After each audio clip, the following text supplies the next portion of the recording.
So we're going to be looking at a scenario where civilization starts over. In the last episode, we saw World War IV continue, with the rebellions actually losing quite a bit of land.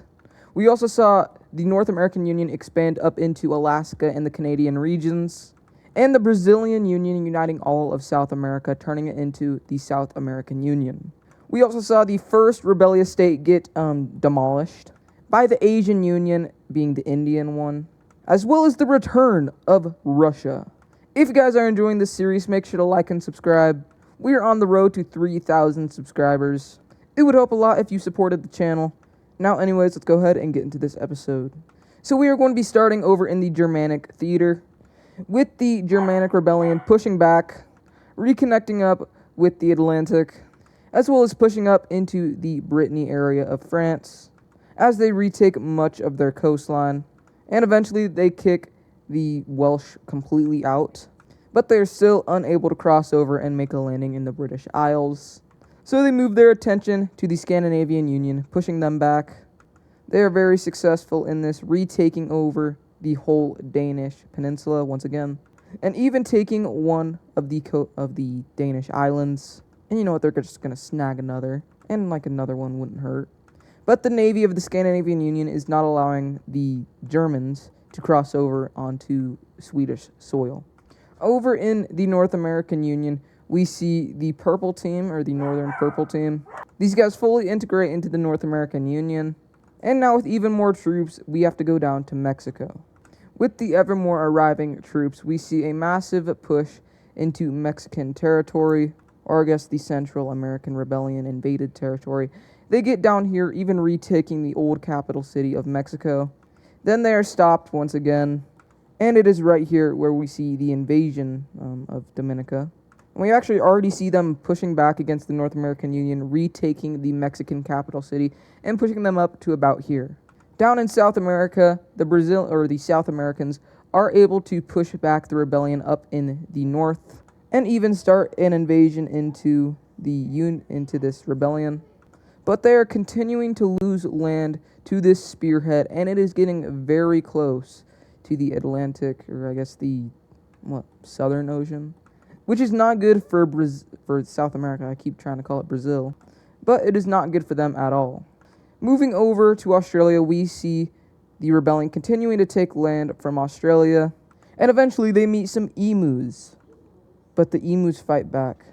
And the emus actually managed to push back against the rebellion, which this time I guess the emus are helping the Australians. So up in the north, the emus are taking care of them. But over in the eastern region, we see the rebellion continuing to move down Australian coast. Even worse, Indonesia manages to make a landing inside of the tip of the southeastern Asia, and move up this peninsula, and getting all the way up to this Vietnamese area. And I guess we don't really know what happened here. The Asian Union had a lot of troops here, and how Indonesia just got past that is weird. But we also see them invading into the Philippines, taking over the whole islands, and even making a landing inside of the southern tip of Taiwan. Up in Uzbekistan, we see the rebellion pushing back fully against the Asian Union, and mobilizing against them once again, pretty much capturing their whole border, and even sending up a little group to go and connect up with this lake, while continuing to take land. Russia will even start to get pushed back in the Uzbekistan area, but that is because they have a lot of their forces focused on the European front, in which they are doing extremely well in, capturing this major city of this one's country that I don't remember, and starting to move into the Polish area and start to re-liberate Poland. They start to invade down into this Balkan area, where Bulgaria used to be, as well as moving into this area right here. They also continue to push down into the Caucasus, but they are getting stopped by the mountains. So Russia is doing very well in this war so far. In Africa, we see Kenya pushing back against the rebellion. This is definitely the best offensive they've had in this war so far, pushing them almost fully back to the border. Same thing happens with the African Union as they move their troops into the Angolan areas to try and re-liberate Angola. Up in Aduria, we see African Union troops meeting up with the troops here, And pretty much Adaria is just occupied by the African Union at this point, as African Union troops go up and retake the Adarian capital city and start to move up the coastline here. They help Libya retake all of their land, as the rebellious forces are fully kicked out of Carthage and are almost kicked out of Africa. Over in Arabia, we see the Turkish team, which is one of the strongest rebellions. They're all united, but in just fronts, this one fully pushes back against the Arabian Union and starts to push into the newly made union and cutting their coastal access off from the Red Sea, which is not good. But Arabia does manage to invade into the Turkish team a little bit. Pretty good invasion for them, but the rebellion is pushing further and further into Arabian territory. The Persians have just made a very big mistake in their military logistics and are being pushed back crazy bad. A lot of troops get cut off right here, which ends in a just complete invasion, as this rebellion reaches out and takes many major cities of the Persians. The Asian Union is going to supply troops, but this only hurts the Asian Union, as Indonesia continues to push up into these Vietnamese areas, capturing a lot of Southeast Asia, and the Uzbekistan rebellion continues to push into the regions here, capturing this whole lake, which is very important to the Asian Union. Even Russia suffers as they are pushed back fully out of Uzbekistan. And if you can't tell, I'm running out of colors, so we're just going to use this like light red color, as we see an invasion take place, and it's a really good invasion for Uzbekistan.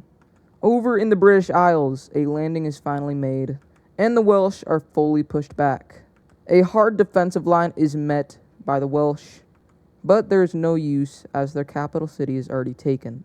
They're using tech that hasn't been seen in the war so far to wipe out Wales, or I guess the United Kingdom, because the British Isles are pretty much all united.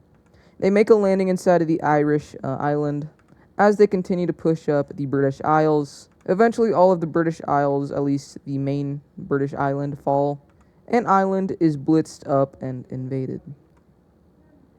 Wales, one of the strongest countries that entered this war, is now gone. A big distractor of this rebellion is now gone. There are only really two countries in the European theater fighting.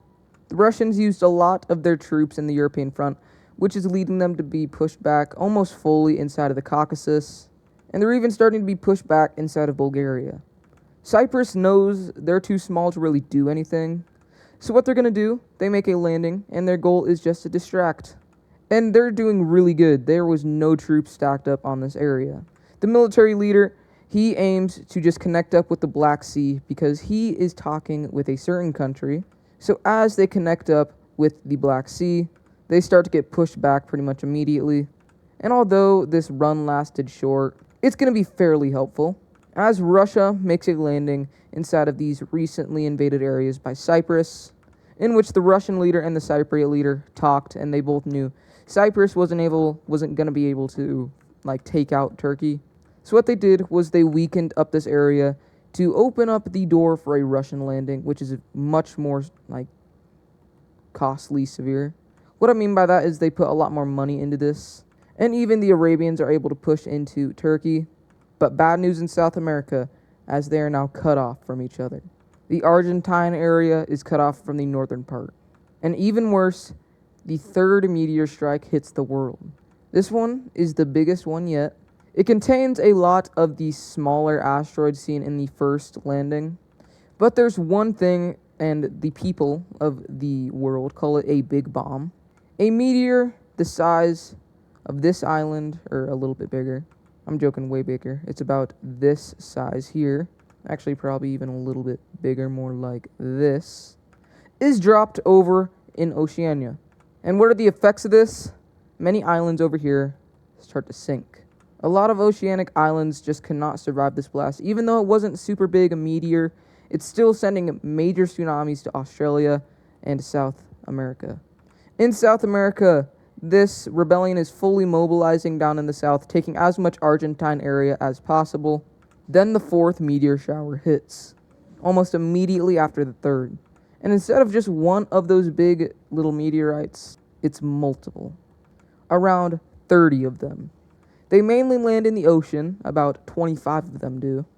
But the last 5 land in the Asian Union. These are kind of like nuclear strikes. Like the asteroids can pretty much control themselves. Just to represent it, 1, 2, 3, 4, and 5.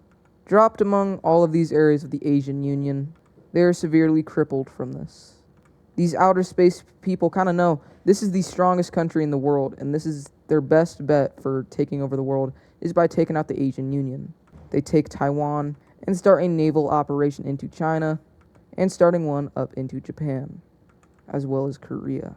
Small asteroids that landed inside of India re-emerge the Indian Rebellion, as much of the lands fall back to the Indian Rebellion very quickly, and they start to invade very quickly after becoming a country once again. The Uzbekistan Rebellion continues to push into Asian Union land, and with the Asian Union pulling off their troops, it's pretty much over for the Persians as they all fall to the Turks. Another major country has fallen. With a lot of these asteroids landing in the ocean, New Zealand sinks, as well as parts of Africa sink, and South America. A lot of the Caribbean islands also sink. Puerto Rico, even Jamaica, and Bahamian Islands also all sink. Even the Great Hawaii, who is overran by tsunamis. The Turks now start to invade into the Asian Union. Indonesia begins connecting up all of their little invasions by their navals. I don't even think they have navies. They probably just like swim or something. I don't know. These things are weird. They managed to take all of Japan crossing over and just, all of Japan falls, as well as moving up Korea, taking over a lot of populated areas that were very populated for this huge massive thing. All of India is going to fall over, or like kind of the subcontinent of India pretty much, is going to fall over to the Indian Rebellion, and they've lost all coastal access to the Indian Ocean.